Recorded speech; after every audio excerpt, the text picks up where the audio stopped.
तो हेलो दोस्तों, नमस्कार। आप लोगों का हमारे चैनल पर स्वागत है। तो आज हम देखने वाले हैं दोस्तों सीटेट 25/1 2023 का सीडीपी का सोल्व पेपर। और यदि आप लोग हमारे चैनल पे नया है तो हमारे चैनल को दिल से सब्सक्राइब और वीडियो को जरूर लाइक करिएगा। और ये जो क्लास है दोस्तों पेपर 1 और पेपर 2 के लिए बहुत ही इंपॉर्टेंट होने वाली है। तो चलिए चलते हैं क्वेश्चन की तरफ। तो क्वेश्चन नंबर पहला है, निम्न में से क्या शारीरिक विकास में शामिल नहीं है। निम्न में से क्या शारीरिक विकास में शामिल नहीं है। तो इसका जो सही आंसर हो जाएगा ऑप्शन नंबर 4 इसका सही आंसर हो जाएगा। संवेगात्मक संप्रेषण में बदलाव जो है वो विकास में शामिल नहीं है। क्वेश्चन नंबर नेक्स्ट है, बच्चों के विकास का क्रम है। बच्चों के विकास का क्रम है। तो विकास का क्रम क्या है दोस्तों, तो इसका जो सही आंसर हो जाएगा ऑप्शन नंबर 2 इसका सही आंसर हो जाएगा। पर्यावरण से उचित सहायता के साथ बदला जा सकता है। क्वेश्चन नंबर नेक्स्ट है, समाजीकरण की प्रमुख प्राथमिक संस्था कौन सी है। समाजीकरण की प्रमुख प्राथमिक संस्था कौन सी है। तो इसका जो सही आंसर हो जाएगा ऑप्शन नंबर 3 इसका सही आंसर हो जाएगा। परिवार जो है वो प्रमुख प्राथमिक संस्था है। क्वेश्चन नंबर नेक्स्ट है, किस चरण में बच्चे निगमनात्मक तर्क कर पाते हैं वह सामाजिक मुद्दों से सरोकार रखते हैं। किस चरण में बच्चे निगमनात्मक तर्क कर पाते हैं वो सामाजिक मुद्दों से सरोकार रखते हैं। इसका जो सही आंसर हो जाएगा ऑप्शन नंबर 4 इसका सही आंसर हो जाएगा। अमूर्त संक्रियात्मक अवस्था। क्वेश्चन नंबर नेक्स्ट है, पियाजे के संज्ञानात्मक विकास की एक प्रमुख आलोचना है कि।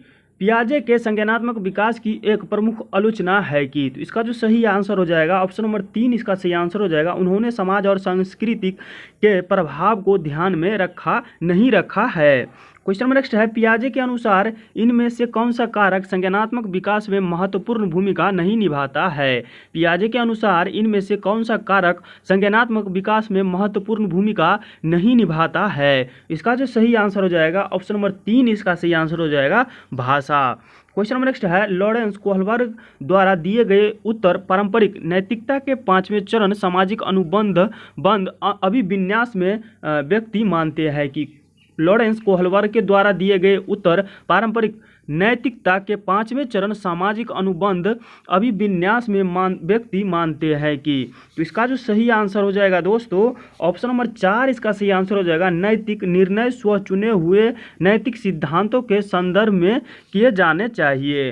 क्वेश्चन नंबर नेक्स्ट है, यह विचार कि बच्चों के सीखने में उनके सांस्कृतिक संदर्भ के अनुसार उनकी सहायता व मार्गदर्शन देना चाहिए, किसने प्रस्तावित किया है। यह विचार कि बच्चों के सीखने में उनके सांस्कृतिक संदर्भ के अनुसार उनकी सहायता व मार्गदर्शन देना चाहिए, किसने प्रस्तावित किया है। तो इसका जो सही आंसर हो जाएगा दोस्तों ऑप्शन नंबर 4 इसका सही आंसर हो जाएगा।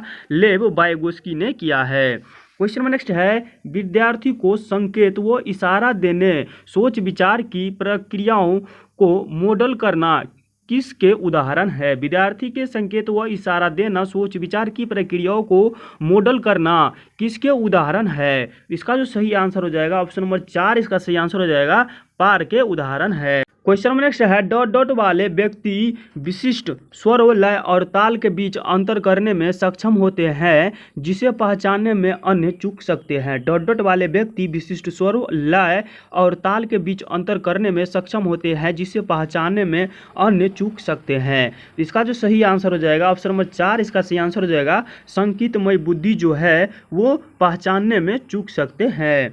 क्वेश्चन नंबर नेक्स्ट है, लेव वाइगोस्की के अनुसार भाषा है। लेव वाइगोस्की के अनुसार भाषा है। तो इसका जो सही आंसर हो जाएगा ऑप्शन नंबर 2 इसका सही आंसर हो जाएगा। संज्ञानात्मक विकास में बेहद महत्वपूर्ण है। क्वेश्चन नंबर नेक्स्ट है, कथन ए दिया हुआ है। कथन ए दिया हुआ है कि माध्यमिक स्कूल के शिक्षक के लिए यह महत्वपूर्ण है कि वे मीडिया में जेंडर रूढ़िवादिता चरण को आलोचनात्मक रूप से देखने के लिए छात्रों को सक्षम करें। माध्यमिक स्कूल के शिक्षकों के लिए यह महत्वपूर्ण है कि वे मीडिया में जेंडर रूढ़िवादिता के चरण को आलोचनात्मक रूप से देखने के लिए छात्रों को सक्षम करें। जो कि पहला जो कथन जो ए है दोस्तों वो कथन ए सही है। और तर्क आर दिया हुआ है दोस्तों कि मीडिया समाजीकरण की एक महत्वपूर्ण स्थान है।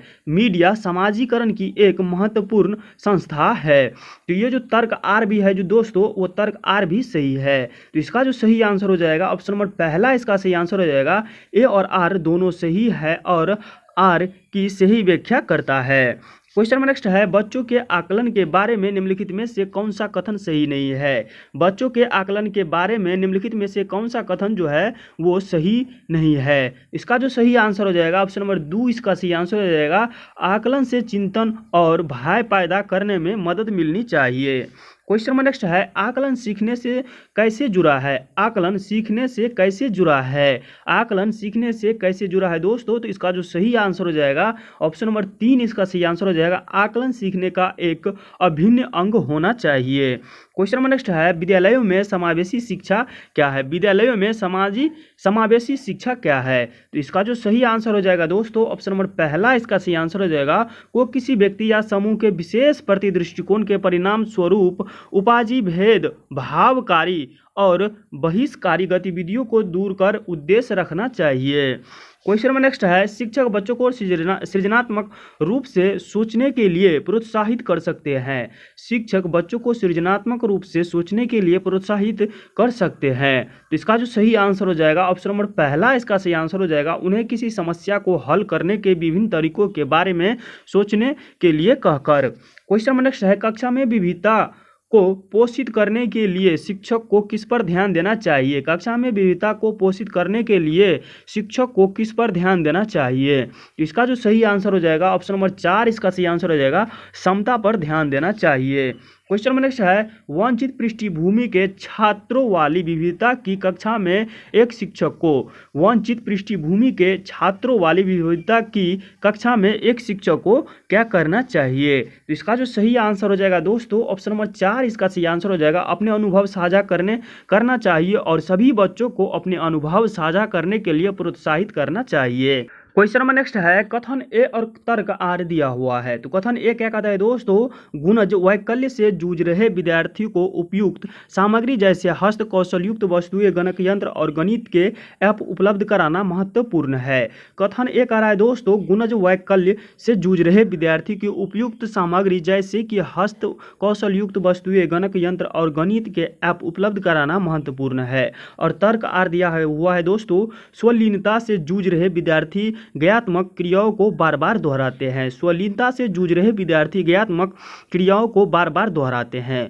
तो कथन जो ए है दोस्तों, कथन ए जो है वो सही है और तर्क आर भी सही है, लेकिन इसका व्याख्या जो है दोस्तों वो सही नहीं है। तो इसका जो सही आंसर हो जाएगा ऑप्शन नंबर 2, इसका सही आंसर हो जाएगा ए और आर दोनों सही है, लेकिन आर जो है सही व्याख्या नहीं है।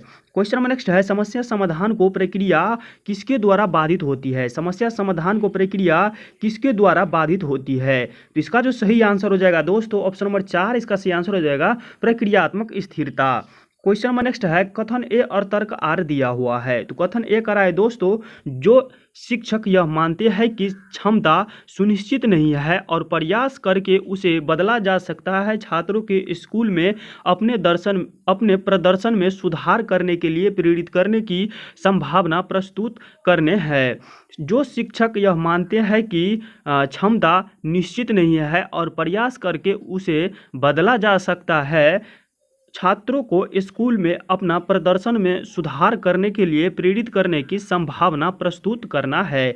जो कि कथन जो पहला है दोस्तों वो सही है। और तर्क आर क्या कहता है दोस्तों, अभिप्रेरणा उन विश्वासों से जुड़ी है जो शिक्षक अपने छात्रों की क्षमताओं के बारे में रखते हैं। अभिप्रेरणा उन विश्वासों से जुड़ी है जो शिक्षक अपने छात्रों की क्षमताओं के बारे में रखते हैं। तर्क आर भी सही है दोस्तों, कथन ए और तर्क आर दोनों सही है। तो इसका जो सही आंसर हो जाएगा दोस्तों ऑप्शन नंबर पहला, इसका सही आंसर हो जाएगा ए और आर दोनों सही है और आर जो है दोस्तों सही व्याख्या करता है ए का।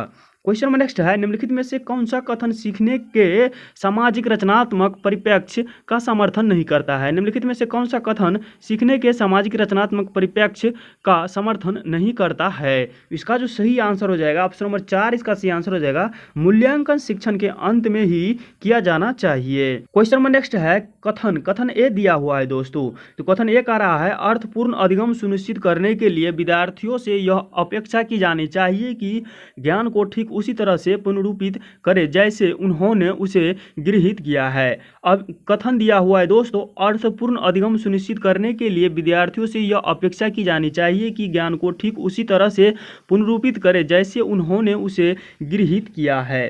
तो ये जो कथन ये है दोस्तों, ये कथन गलत है। तो चलिए और तर्क आर पढ़ते हैं। तर्क आर क्या कहता है दोस्तों, अधिगम बच्चों द्वारा ज्ञान को निष्क्रिय रूप से प्राप्त करने और उसका पुनरु उत्पादन करने की प्रक्रिया है। अधिगम बच्चों द्वारा ज्ञान को निष्क्रिय रूप से प्राप्त करने और उसका पुनरुत्पादन करने की प्रक्रिया है। तो ये जो है दोस्तों तर्क आर भी गलत है। तो इसका जो सही आंसर हो जाएगा ऑप्शन नंबर 4, इसका सही आंसर हो जाएगा। ए और आर दोनों गलत है। क्वेश्चन नंबर नेक्स्ट है, चारू की किसी विषय में कोई अभिरुचि नहीं है तथा यह केवल परीक्षा में उत्तीर्ण होने के लिए पढ़ती है।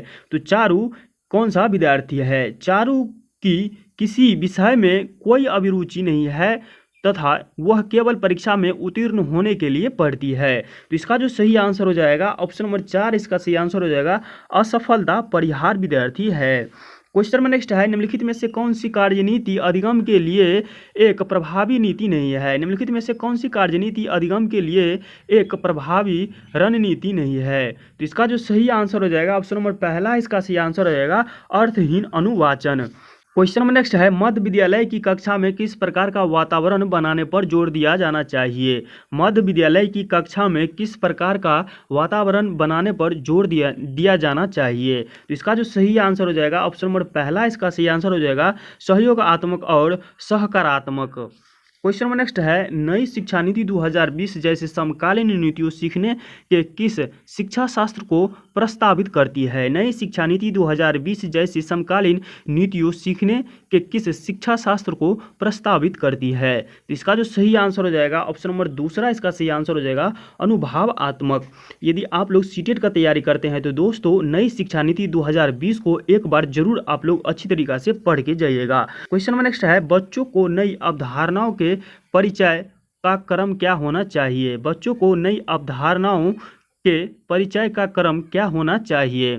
इसका जो सही आंसर हो जाएगा ऑप्शन नंबर 4, इसका सही आंसर हो जाएगा अपरिचित से परिचित। क्वेश्चन में नेक्स्ट है, विद्यालय में विद्यार्थियों का अर्थपूर्ण अधिगम से नकारात्मक रूप से प्रभावित होता है और से सकारात्मक रूप से प्रभावित होता है। विद्यालय में विद्यार्थियों का अर्थपूर्ण अधिगम से नकारात्मक रूप से प्रभावित होता है और से सकारात्मक रूप से प्रभावित होता है। तो इसका जो सही आंसर हो जाएगा ऑप्शन नंबर पहला, इसका सही आंसर हो जाएगा बहिष्कर्म व्यवहारों विद्यार्थियों केंद्रित शिक्षा शास्त्र जो है वो सकारात्मक रूप से प्रभावित होता है। तो आज का वीडियो यहीं तक था दोस्तों। यदि वीडियो पसंद आई हो तो हमारे चैनल को दिल से सब्सक्राइब और वीडियो को जरूर लाइक करिएगा और हमारे चैनल पर केवल और केवल आप लोगों को सीट प्रैक्टिस देखने को मिलेगा।